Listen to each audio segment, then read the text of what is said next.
To send an SMS in DCDial, click Send SMS from the main dashboard or the Quick Actions menu. Start by selecting a contact. You can search your list, add a new one, or use Show Page Contacts to pull numbers from the current web page.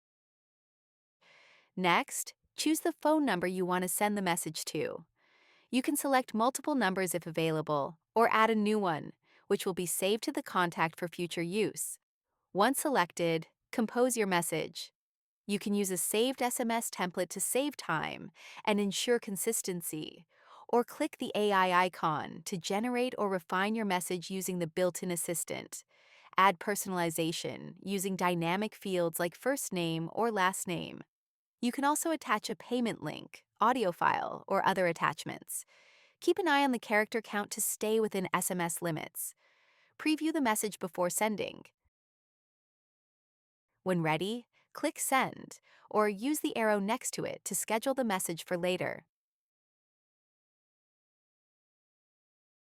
Scheduled messages are added to your to-do list and automatically marked complete once sent.